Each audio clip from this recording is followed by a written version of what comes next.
ಇಖೋತ್ರಿ ಲೋಕದೋಳು ಮೆರೆಯುವ ಗುಂಡ ವೈರಿಗಳ ದಂಡ ತೀರ ಸೂರ ದೈತ್ಯಾನ ಶುಂಭ ಮಹಾರಾಜನನ್ನು ಎಲ್ಲ ಬಿರದಾಂಕಿತವನ್ನು ಕಂಡಿಲ್ಲವೇ? ಹೇ ಮೂಡ,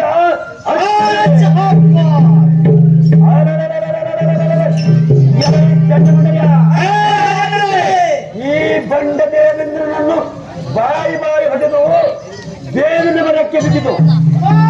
ಬಿಸಿ ನೀರನ್ನು ಎತ್ತಿಸಿರಿ. ಇದು ಅಲ್ಲದೆ ಸತಿಯರನ್ನು ಬಲಟೆ ಮಾಡಿ ಈ ಸತಿರಂಬಾಮೇನಕಿಯರನ್ನು ಕುತ್ತಿಗೆ ಹಿಡಿದು ಅಚ್ಚಿತ್ತನ್ನು ಕಿರಿ. ಇದಕ್ಕೆ ಮೇಲೆತ್ತಿ ಬರುವ 36 ಕೋಟಿ ಅಮರಾದಿಗಳ ಎದೆ ಗುಂಡಿಗೆಯ ಸೀಳಿ ಶಾಕಿನಿ ಡಾಕಿನಿಯರಿಗೆ ಆಹುತಿಯಾಗಿ ಹಾಕಿರಿ. ಕಂಡಿರ ಕಾಲ ಕಿಂಚರ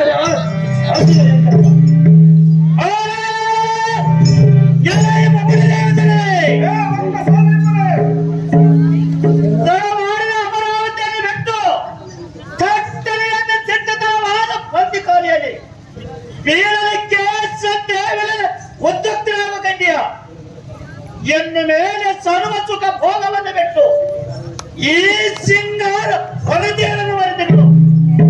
ದಿನಾಲು ನಾವು 10ನೇ ಪ್ರಕಾರ ಪಟ್ಟಿದ್ದು 1 ಸೇರು 10, 1 ದುಡ್ಡು ತೂಕೊಪ್ಪು, ಹುಳಿ ಖಾರ ಇತ್ಯಾದಿ ನಾವು ಪಟ್ಟಿದ್ದು 9 ತಿಂದು ನಮ್ಮ ವಿದ್ಯಾನ ಮಾರಾತ್ರಕ್ಕೆ ದಿನಾಲು 70 ಕಡೆ 10 ನೀರಾಗಬೇಕೆಂದು ನಮ್ಮ ಧೀರನಾದ ಸೂರ ಸುಂಬಾಸೂರ ಮಹಾರಾಜನ ಕಟ್ಟಪ್ಪಣೆಯಾಗಿರುವುದು.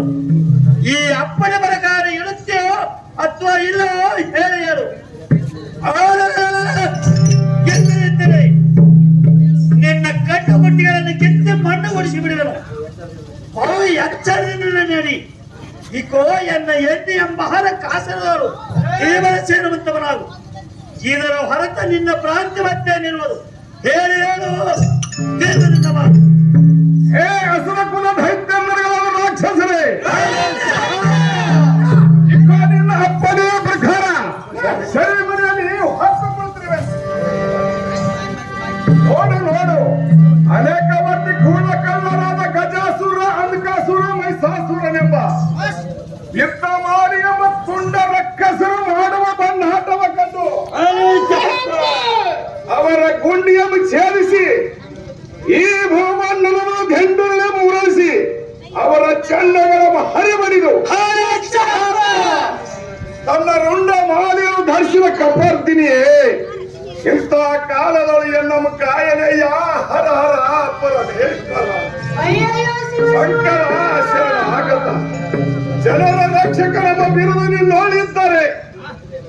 ಈಗ ಬಂದಿದ್ದವು ಎನ್ನ 20 ದೂರು ಮಾಡು. ಶಿವಶಂಭೋ ಶಶಿಶೇಖರ ಮೃತ್ಯುಂಜಯ, ನನಗೆ ಎಂತ ಹೊತ್ತು ತಂದೊಡ್ಡಿದೆಯಾ ಕರುಣಾನಿಧಿಯೇ?